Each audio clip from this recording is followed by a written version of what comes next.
Alas 5 Gs na, 1 Western Visayas na. Alas 5 Gs na, 1 Western Visayas na.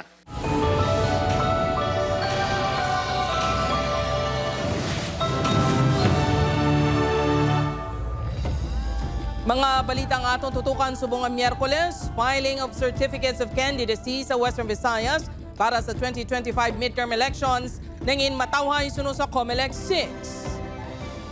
Mga botante sarang na makafile ng petisyon batok sa mga magapadalagan sa eleksyon suno sa COMELEC. Tuyo nga pag-agaw sang COC sang isa ka aspirant sa pagkaalkalde sa Himamaylan City na kuhaan sang video. Paghugpong sa mga makabig dalag kung grupo sa politika may maayong epekto suno sa isa ka political analyst. Former Mayor Jet Patrick Mabilog plano nga kasuhan sang libel si Iloilo City Vice Mayor Jeffrey Ganzon. Ginapahayag gabunan nga mga kawatan ng ngawat sa mga manok sa Bacolod City na huli ka. Chapel sang Our Lady of Manawag ipatukod sa Iloilo City. Debosyon sa mahal nga Birhen, inspirasyon sa mga deboto. Ini ang GMA Regional TV, 1 Western Visayas. Mayong hapon, ako si Jethro Charlatan. COC filing sa Western Visayas nagtakop nga wala sang dalagko nga insidente nga nagluntad sunod sa Commission on Elections Region 6. Mga botante sarang makafile sang petisyon batok sa aspirants. Si Zen Kilantang Sasa nakatutok live sa Barangay Buntatala Haro, Iloilo Citizen.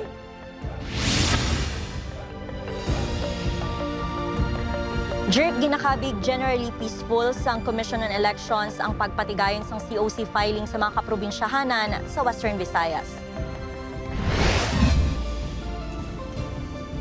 Wala sang dalago nga insidente nga nagluntad sa filing sang Certificate of Candidacy sa Western Visayas. Ini ang assessment sang Commission on Elections sa pagtakop sang filing kahapon nga nagsugod sa Oktubre 1. Padayon pang pagtipon sang ahensya sang numero sang aspirants nagikan sa mga talatapan sini sa nagkalain-lain nga probinsya kag syudad sa rehiyon.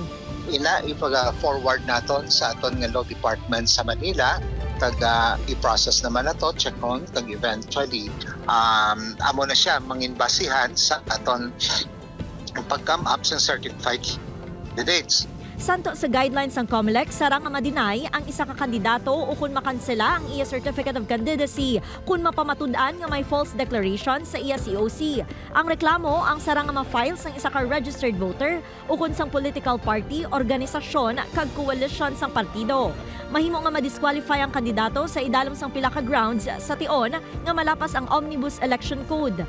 It could be a petition for disqualification or petition and to deny due course ng candidacy or cancellation of candidacy or even petition to declare a candidate as a nuisance candidate. So kung sa diin, baligin file ang certificate of candidacy ng syudad o munisipyo, so na nila i-file ang ilang petition.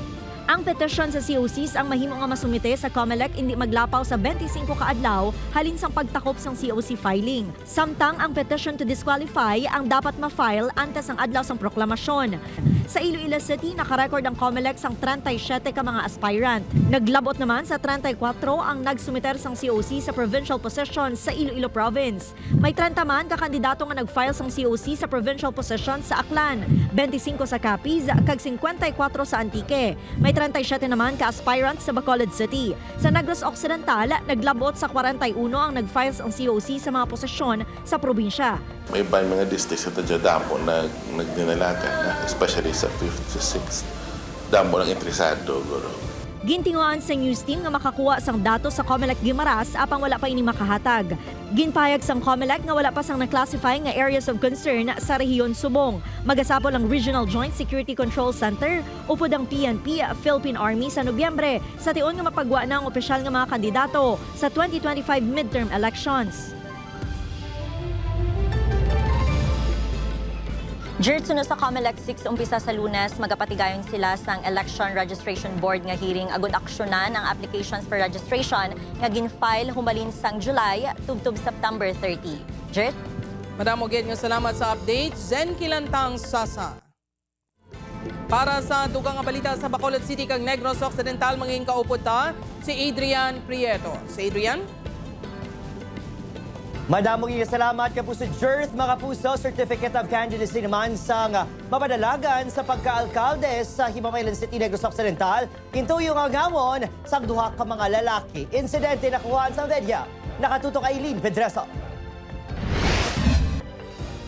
Pasado las 9 kahapon sang aga, October 8, nagpadulong sa Comelec Himamaylan City sa Negros Occidental ang kampo ni Engineer Vicente Hinova agud mag-file sa Certificate of Candidacy sa pagka-alkalde.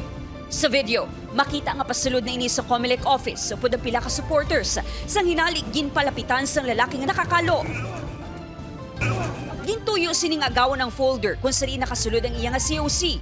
Nagsulod pa sa isang Comelec compound, bumikol bilang nag-agaw sa akor bilang kaptan ng green na folder. Sa katubot ko, in-attempt po ang tao dumugol. Makita nga nagpugusay pa ang duha kaghana nga magbulig ang isa pa ka lalaki nga upod sini apang wala na matigayon matapos sila ginsita sa kaupdanan ni Hinova. Makita nga badasig nga nagdalagan ng duha palayo sa lugar. Natigayon man nga maka-file sa COC ang tagreklamo. Ginaimbestigaran na sa Comelec kag kapulisan ng insidente. Was reported to me sa agagit na sang election officer, and I told him to make an investigation, to conduct an investigation. Yung nasubmit na naman kagabi man sa regional office. They can always file a complaint. Report sa akin. Investigahan natin. Tinitingnan nga natin ano ba yung mga possible coordination ng Comelec. Magluwas sa insidente nga na-record sa Himamaylan City. Ginpayag sang Comelec nga wala sang na-monitor nga aberya sa filing sang COC sa iban nga bahin sang probinsya. Upod kay Ruel Banggoy, Aileen Pedraso, One Western Visayas. Mga kapuso, natabo nga pagpaiway sa pila ka mga aspirants sa idalom sang Team Gugma kag Team Uswag sa Iloilo City, bentaha para sa syudad suno sa isa ka political analyst. Samtang anay Mayor Jed Mabilog ng pahayag nga magapasaka sang kaso nga libel bato kay Iloilo City Vice Mayor Jeffrey Ganzon. Ini ang gintutukan ni John Sala. Natunga sa duha ka duag ang syudad sang Iloilo, green kag red. Kadungan sa pagsumiter sang Certificates of Candidacy sang Team Uswag kag Team Sulong Gugma sa katapusan nga adlaw sang COC filing kahapon. Apang ang ginalauman nga mainit nga eleksyon sa tunga sang duha ka grupo ang nahulog man lang gali sa pagpaiway sang isa kag isa, partikular na sa pagkarepresentante kag pagkaalkalde sang syudad. Ginakabing nga ultimate sacrifice ni Mayor Jed Patrick Mabilog ang iya pag-isol sa unang nga plano magpadalagan bilang alkalde. Gani si Raisa Treñas ang wala sa kasumpong sa pagkaalkalde. Si Representative Julian Baronda naman ang wala man sang kontra sa pagkarepresentante. Makitaan sa mga nangin reaksyon sang tawo sa proclamation rally sang Team Sulong Gugma ang pagkadismaya sang ginanunsyo ni Mabilog ang ining aplastada. Hindi ako magpadalagan ngayon sa siyudad sa Iloilo. Kayugin ako pasahero because my word of honor ako. Panindugan ko ang aking palabra di honor. Suno sa isa ka political analyst, ang pagpaiway sang isa kag isang makabigbentaha sa syudad sang Iloilo tungod malikawan ang kagamo nga nag-apekto sa pagpalabot sang serbisyo sa pumuluyo. At the end of the day, ang public office is a public trust. So dapat ang ilang pag-aunahon kung ano ang serbisyo kag programa, polisiya nga maahatag nila sa pamuluyo o sa syudad sang Iloilo. Habang sa piyaksang ginakabig pag-aregluhanay sa pila ka mga posisyon, ginpili isang Team Sulong Gugma nga bakontrahan si Vice Mayor Jeffrey Ganzon sang Team Uswag kay anay City Councilor Lady Julie Grace Baronda. Si Mabilog ang may pamahog pa nga kaso kay Ganzon apang wala ini naghatag sang detalye. May kaso ako i-file kay Jeffrey Ganzon. Just watch out for it. In after a couple of weeks, libel. Gintinguan sa news team nga malapot si Vice Mayor Ganzon apang wala ini sa iya opisina kag wala man nagasabat sa tawag. Upod kay Romel Porquilla, John Sala, One Western Visayas.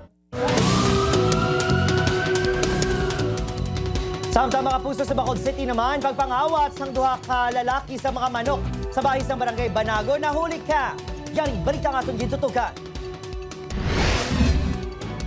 Sa sining CCTV video, makita ng pag-abot sa isa ka lalaki nga naka-backpack may suksok akalo kag may tato sa liog.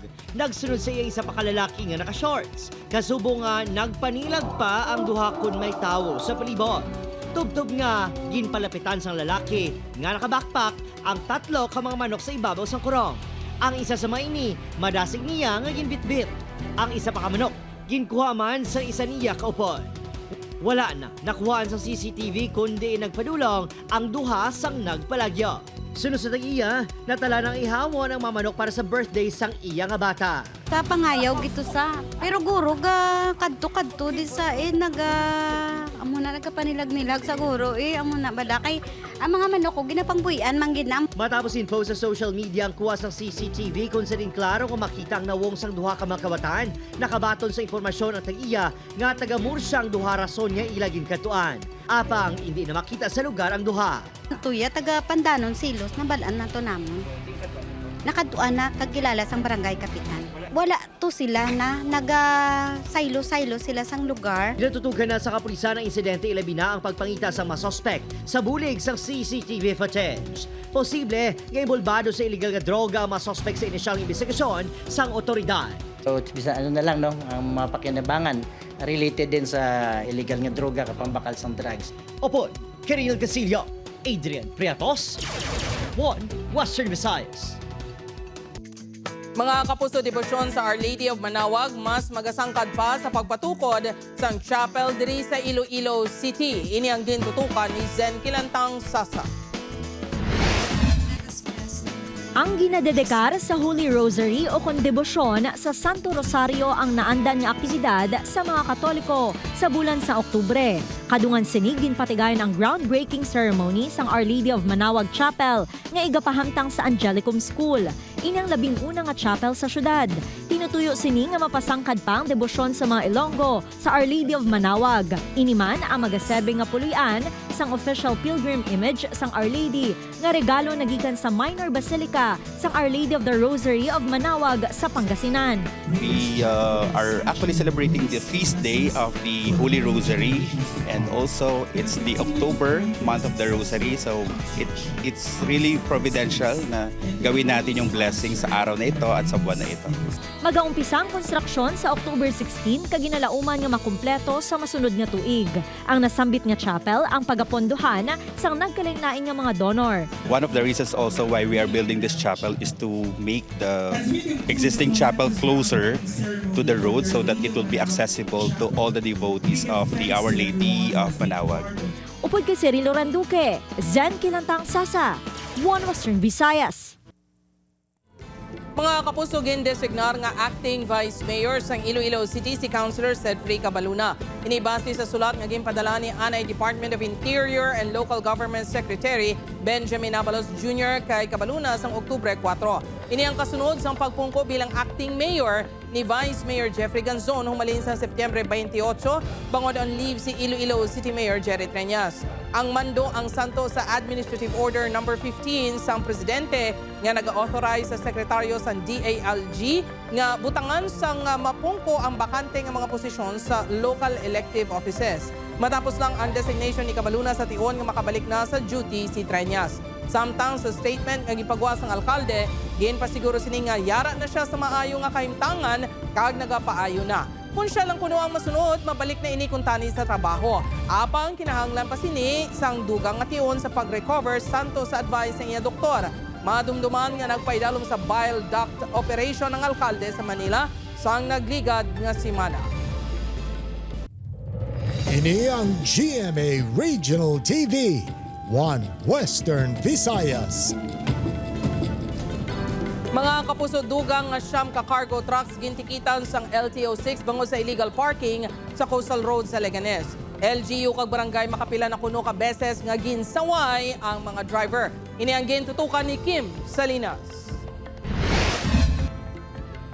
Matapos madakpan ang 8 tanan ka cargo trucks nga illegal nga nagapark sa Coastal Road sa barangay Nabitasan, Leganes ang Lunes, dugang nga sampa ka mga cargo trucks ang ginisyuan sang citation ticket sang Land Transportation Office 6 sa umumanya lugar kahapon. Sunod sa punong barangay, madugay na nila ini nga problema. Makapila naman ka beses nila nga ginsaway ang mga driver, apang padayon nga nagapakatiga.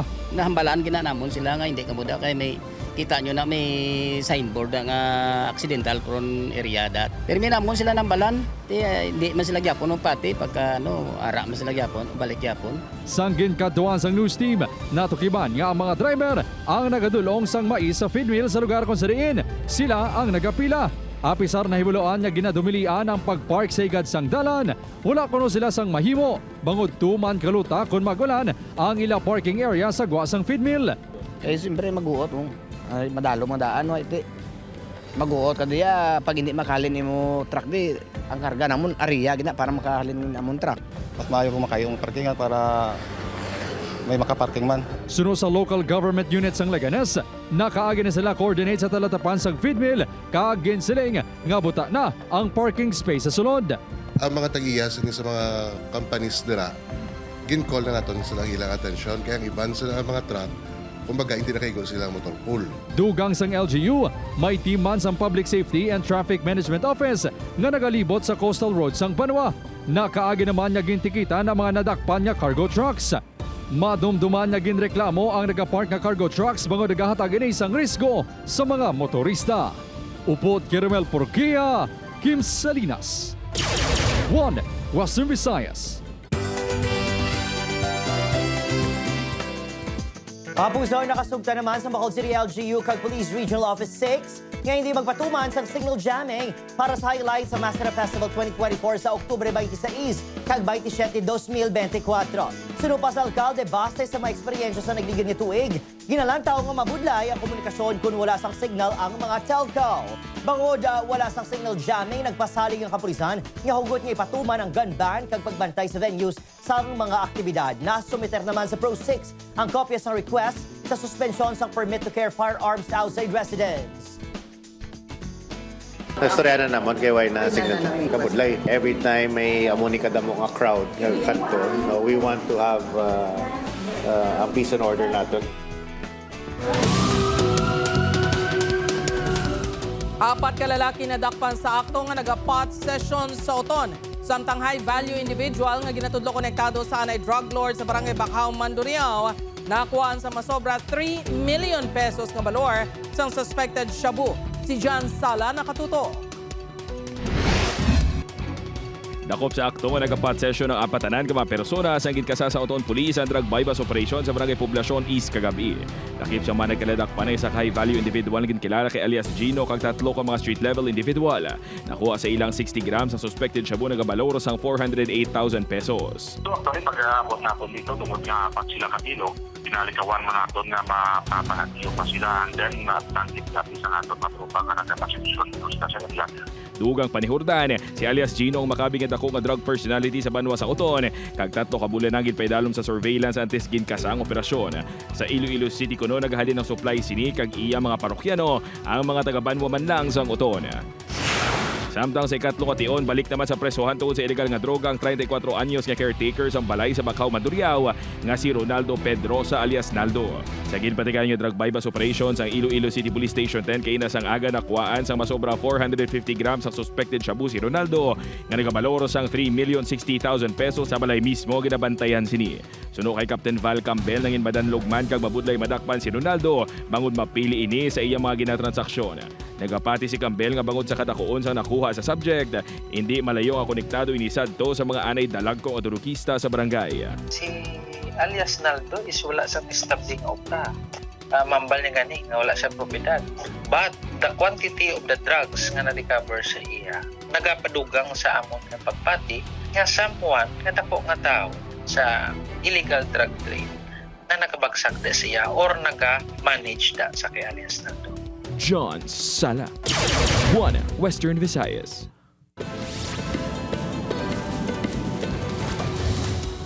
Dako pang high-value individual nga si Roland Gargoles, 33 anyos, matapos makuhaan sang malapit 1.4 million pesos nga balor sa suspected shabu sa operasyon sang kapulisan sa Barangay Sumag, Bacolod City. Ginatumod na sang kapulisan ang source ng suspect nga nagatrabaho bilang tricycle driver. Arestado ang 4 ka mga persona nga iligal nga nagapangisda sa baybayon sang Banwa sang Manapla sa Negros Occidental. Sunod sa Philippine Coast Guard Northern Negros Occidental, nakompiskar sa mga manugpangisda ang mga lambat, kag iban pa nga kagamitan sa mga ini sa pagpangisda, lakip na ang mga bangka. Ang mga isda nga na-recover ang gin-turnover sa bantay dagat. Bukas na matapos ginapatihan nga ginbungkal ang kandado sang isa ka bill payment machine nga nahamtang sa Barangay Danao, Iloilo City proper. Sang nadiskubrihan sa mga gwardya pasado alas 9 kay inasang aga. Gileon ini nga ginreport sa pulis kag ginembestigaran sang SOCO. Base sa inisyal nga investigasyon, nataban sang kawatan ang ginabuluban ta 300,000 pesos nga sulod sa machine. Ginapatihan nga kagabi ukon kay inasang kaagahon natabo ang pagpangawat. Gina-review na sang kapulisan ang kuha sa mga CCTV kamera sa lugar para matumod ang suspect.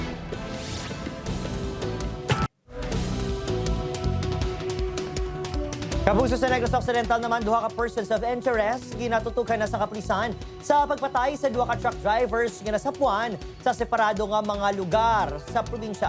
Si Irene Pedreso, nakatuto. Base sa mga natipon nga ebidensya, ginalantaw sang kapulisan nga posible kakilala o kung kaupod sa trabaho sa 2 ka mga truck drivers ang nagtiro patay sa ila sa 2 ka separado nga mga lugar sa tinilikdan nga Huwebes, Oktubre 3. Sunod sa Talisay City Police, 2 na ka persons of interest na ginatutukan sa pagpatay kanday Marjun Bandala nga nasapuan sa Barangay Zone 15 Talisay City, kag Armando Sipocado Jr. nga nasapuan naman sa Barangay Hagimit, La Carlota City. May inulat na lang regarding sa investigation. So, meron naman tayo persons of interest. Nilang isa tuloy na tanaw. Madumduman ang tista sa puwan ang 2 ka mga biktima. Natala na amang ini magbiyahe pa Manila. Ginapahayag nga nadula ang dalang kwarta sa 2 ka driver. Gani isa sa mga ginalantaw nga motibo ang pagpangawat. Magluwas diri, ginatutukan sa kapulisan ang anggulo nga illegal nga droga matapos may na-recover nga isa ka sachet ng suspected shabu sa truck kung sariin na sapuan na si Sipocado. Isa sa mga ginatanaw na ito, tungkol sa may natula ang mga kwarta dito sa La Carlota, sa Kapyani, sa mga ginatanaw ang involvement sa illegal drugs. Nagtukod na sa Special Investigation Task Group ang Negros Occidental Police Provincial Office nga magatutok sa kaso nga pagpatay sa 2 ka truck drivers. Upod kay Ruel Manggoy, Eileen Pedraso, 1 Western Visayas. Ini ang GMA Regional TV, 1 Western Visayas. Mga kapuso, nakuha na ang nagahilay nga poste sa isa ka subdivision sa Barangay Sambagharo, Iloilo City, subong adlaw. Madumduman nga Setyembre 27 pa ini unang nga ginreklamo sa 1 Western Visayas kang nagpasaling ang telco nga kayuhon ang poste apang manugduhan na kasimana sang naaksyonan. Makapila ka beses nga gin-follow up sang barangay ang telco apang wala gid gilayon nag-aksyon. Sunod sa Barangay Kagawad, ang Public Utility Group kag City Engineer's Office ang nagkayo sang poste. Nagpasalamat man ang barangay kag ang pumuluyo nga nagadula na ang ila kahangawa nga nagahilay ang poste. So ang ilang explanation is wala man sila survey naman ko no, nakuha naman picture. Kapasalamat man kita sa GMA nga ara man sila always no, nga every time may mga concern man ang aton pumuluyo.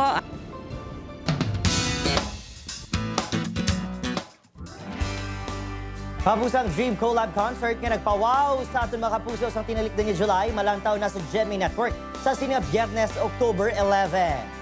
Get ready masaksihan sa TV ang world-class performances ng The Asia's Limitless star Julian San Jose kag P-Pop King's Tell sang SB19 sa Julie's Tell ang ating tinig. Bantayin na mga kapuso sa Biyernes na 9:35 p.m. pagkatapos ng Widow's War.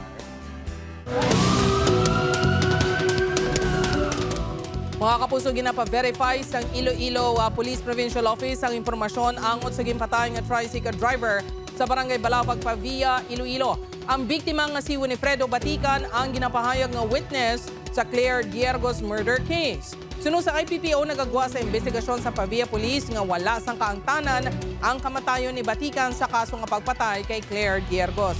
Ginakumpirmar pa sa kapulisan kung si Batikan ang witness sa kaso nga sa karon nagapabilin nga under review sa Department of Justice. Samtang napasaka na ang kaso nga murder sa ginatudlogan man sa pagpatay kay Batikan nga si Karem Hakusalem.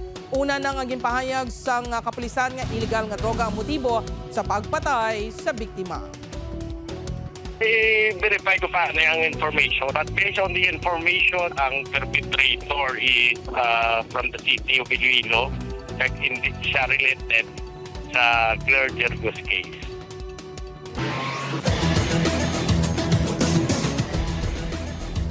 Mapuso na maintenance naman sa Vinil Blazers ang pagpanguna sini sa team standing sa pagtakop ng first round sa NCAA Season 100 Men's Basketball Tournament.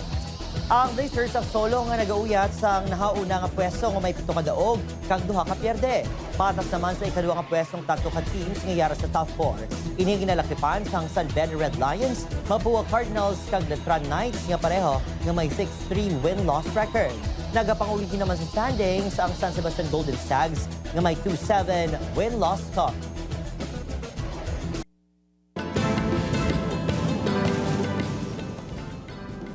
Patay na ang bagong nga leader sang Hezbollah nga nagbulo sa nagtaliwan nga anay leader sang grupo. Base sa pahayag nga ginpagwa sang Israel Defense Ministry, napatay sa pagpangatake sang Israel sa Beirut, Lebanon si Hashim Safidin. Ang nagbulo sa una nga napatay nga Hezbollah leader nga si Syed Hassan Nasrallah. Si Safidin ang pakaisa ni Nasrallah kag nagaserbe sadto nga head sa Executive Council sang Hezbollah. Wala pa sang kumpirmasyon nga ginpagwa ang Hezbollah kaangot sa mga report. Nagapangatubang sang kaso sa 13 ka mga estado sa Estados Unidos ang social media platform nga TikTok bangod sa aligasyon nga nagatugay ini sang peligro kag napaslawan nga proteksyonan ang mga pamatanon. Lakip sa mga nagpasaka sang kaso ang New York kag California. Suno sa reklamo, ang TikTok ang hungod nga nagagamit sa makaaladik nga software nga nagatulod sa kabataan nga masami nga maglantaw sini kag sa malawig nga tion. May misrepresentation man kuno ini sa pagkaepektibo sang content moderation sang app. Maglawas sa mga kaso, ang parent company sang TikTok nga ByteDance ang nagapangatubang man sang kaso sa Estados Unidos nga posible tunaan sang pagban sini sa among nga pungsod.